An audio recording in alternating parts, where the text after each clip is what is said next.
Remember that tiny world at the edge of our solar system, the one we learned about in elementary school, Pluto, the ninth planet? Well, things changed back in 2006. Pluto was demoted. It was a big deal. People argued about it, some were even upset. But why did this happen? What made Pluto so different from the other planets? And should we reconsider its status? Let's dive in and explore the fascinating story of Pluto's planetary demotion and the growing movement for its reinstatement. In 2006, the International Astronomical Union, or IAU, decided to create a clear definition for a planet. This was a big deal because until then, there wasn't a universally agreed-upon definition. The IAU came up with three main criteria. First, a planet has to orbit the sun. Second, it has to be big enough to be pulled into a round shape by its own gravity. The third criterion, however, proved to be a sticking point for Pluto. The IAU stated that a planet must have cleared its neighborhood around its orbit. This third criterion, clearing the neighborhood, means that a planet has to be the dominant gravitational force in its orbital zone. It should have either absorbed or flung away other objects in its path. Pluto, unfortunately, shares its orbital neighborhood with other icy bodies in a region called the Kuiper Belt. This led to its reclassification as a dwarf planet.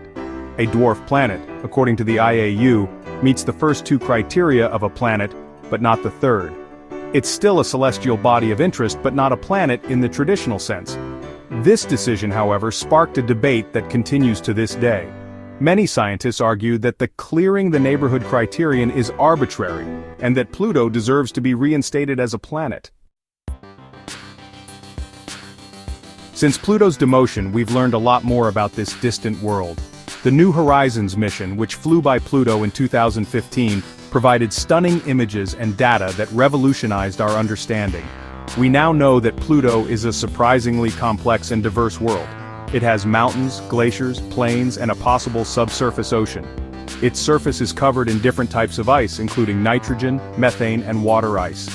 Pluto also has 5 moons, including the large moon Charon, which is tidally locked with Pluto, meaning they always show the same face to each other. Section 5. Not alone. Pluto's friends in the Kuiper Belt.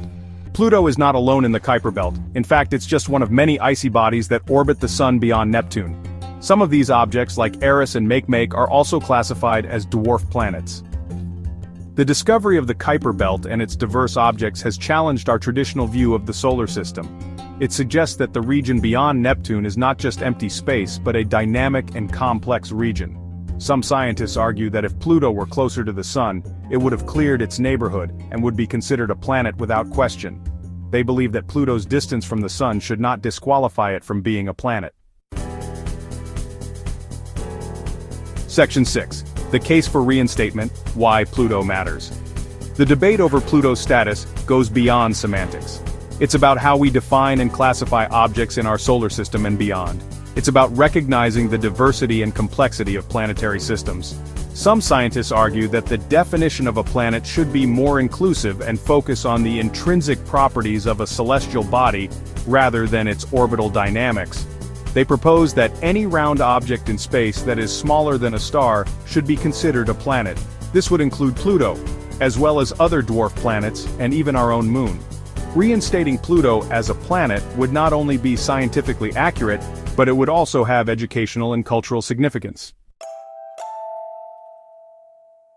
Section 7. Beyond the label. Understanding the value of scientific classification.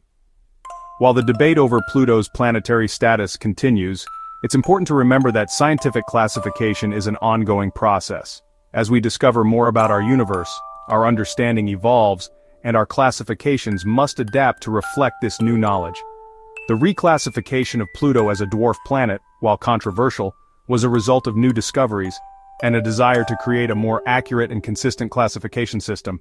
It highlighted the diversity of objects in our solar system, and sparked a conversation about what it truly means to be a planet. Section 8.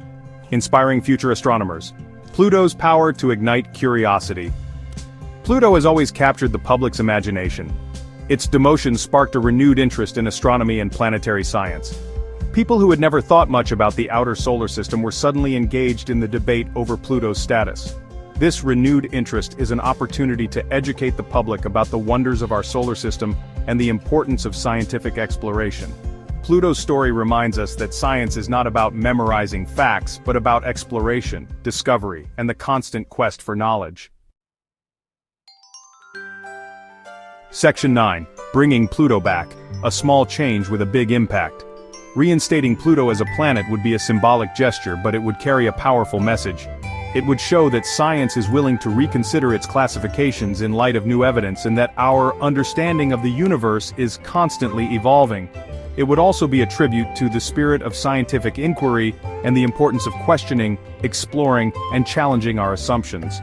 Bringing Pluto back would inspire a new generation of astronomers and reignite the public's passion for space exploration. And who knows what other mysteries await us in the vast expanse of our universe.